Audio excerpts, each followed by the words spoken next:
Well, this is one of the exciting parts of milling, is getting the logs into a position where you can actually mill them, especially when they haven't been placed as ideally as you'd like.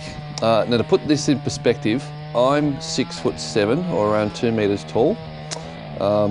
So that log isn't huge, but it's not tiny. But we're going to come back to this. This is the less exciting, less glamorous part of milling, but it's incredibly important. Like all the hard work you have of finding the log, getting the tree on the ground, getting the logs up on dunnage, all the work of milling. If you don't get the racking out and drying part right, then all that work is wasted.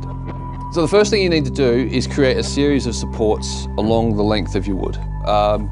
How far apart those supports need to be, well, it depends on the type of wood that you're drying. It depends on how thinly or thickly you've milled it. This stack of wood is going to be mostly 40 mil thick. So I've gone with supports roughly every metre, with a racking stick on top of the support and a racking stick between the supports, meaning I've got a racking stick every 500 mil. Ideally, I'd probably want a bit more support than that. Probably wanted to support under every racking stick and have the racking sticks at 500 mil, at 600 mil. But I had a slight shortage of materials for making these supports, and that's not the bricks. Got heaps of bricks.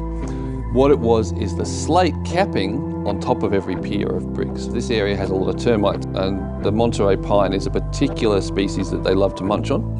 By putting the slate capping on top of every pier of bricks, every 3 to 6 months I can come and check on the stack, get a good clear look around each pier, and I'll be able to see if the termites are making a track up the pier, around the slate and into the wood. If I'd just done it out of bricks, there's a chance that they could have gone up through the brick or between the bricks, and if they did that, it'd be impossible to know they were there until I come back to use the stack of wood and found it all eaten. Got the racking sticks, which I'm making sure are all the same thickness. Doesn't matter if they're a bit skinnier or wider, but they do need to be the same thickness so that your boards dry flat. Now, what I'm also doing here is I'm sorting out the boards into longs and shorter ones. I want all the long pieces on the bottom. With these logs that I'm doing from Faraday, I know I've got two long logs. One which is annoyingly producing timbers, which are 2 different lengths because of the shape of the log, which is annoying. Putting all the long ones on the bottom, and then once we've got all the longs down, then we'll start putting the mediums and then the shorter ones on top. As an aside, this is Sarah's mum, and I've never been able to relate to mother-in-law jokes because I've just got such an awesome one. I was unloading, and then she just came up and started to help, and 2 people unloading and 2 people racking out is so much easier than just one. And then when we'd finished, she made me lunch. So yeah, she is awesome in this and so many other ways. Quite frankly, I don't know how we'd survive without her. She's amazing. But anyway, back to some more fun stuff. Well, first thing I had to do was to finish off that last log, and that's pretty quick. Put the mill carriage back on the rails, get it up level, give it a quick surface, and then get stuck into it. That didn't take too long at all. Well, that's that log done. Got the trailer loaded. Now, got my eye on this thing. Now, the first thing I want to say about this is that it's dangerous. Now, any pile of logs is dangerous. They're big, they're round, they're heavy, and when they're stacked up, even neatly, they can shift unexpectedly, and best case scenario, you get a broken leg. Stacks of tree bits and pieces like this can actually be a little bit less dangerous because they're uneven, which means they're not as prone to rolling. However, you can't really see what's going on underneath the stack, so they could be more unstable. So, what you're going to see here is not something I'd recommend you do, but I'm going to be talking through what I was doing and what I was thinking as I was doing it. The first thing is the log seems stable. It's not rocking, it's not moving when I bump it or touch it, which is, a good sign. I start by pruning off, the little branch on one side, but then it's got this massive big knot on the other side, and I want to trim that up so that the log will roll better when it comes to pulling it off the stack. Now, when I was checking out these logs, they seemed stable, but I want to reiterate, you can never be sure. So as I was walking up this log with the saw, I'm concentrating on how it feels as I'm walking up it, particularly as my weight is transferred along the length of it to see if it shifts at all. If it had, well, then the sensible thing would have been to give it up and try something completely different. As it was, I couldn't detect any movement in this log or the other log at all, but it's still, things can shift. So you've always got to be paying attention. And especially when you've got a chainsaw running, you can't really hear what's going on. So you need to be trying to feel what the timber underneath you is doing. It's the same when you're falling a tree. You're trying to use all your senses to try and get a sense of what is happening around you, especially while your hearing's compromised by the saw. Now, the way I want to pull this log down is I don't want to drag it down because it's too heavy. So what I want to do is I want to roll it down the stack. But unfortunately, to the right of that log, as you're looking at it, and just in front of me, the log underneath has this big branch stub coming up. And if I was to roll the log towards me and down the stack, it's got to come over that branch stub, and that's going to be a big ask for such a big, heavy log. Now, unfortunately, this bit is too dangerous to show on camera. Yeah, as if. Actually, the most dangerous bit was actually cutting that branch stub off, because if I'd cut off too much or it had shifted, that was the scary bit. All right. Now, as I said, I want to roll the log out, not pull it out. So the next bit is to wrap a strap around it, so that as we're pulling on the strap, the log will roll.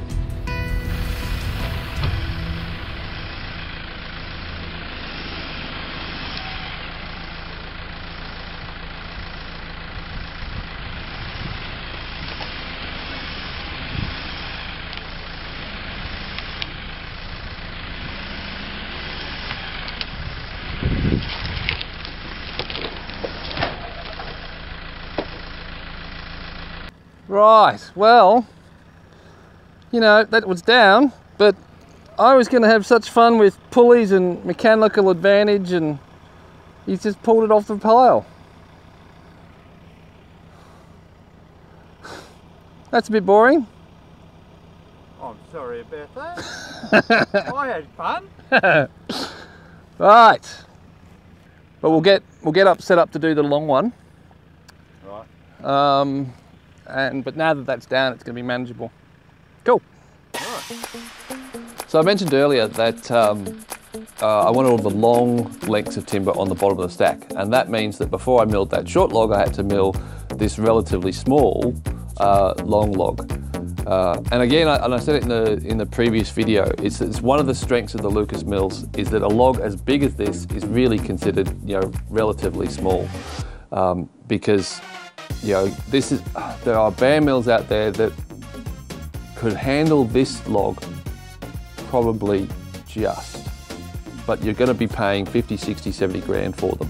Whereas the Lucas mill I'm using, you can buy, I think for around 15 now. It was 14 when I bought it, but that was a few years ago. So in terms of your ability to use a wide range of resources, to pretty much handle any log you're going to come across, the Lucas is one of your most robust and flexible options. It does create more sawdust because the kerf, or the hole that it cuts in the wood when you're milling the boards, is bigger than a bandsaw kerf.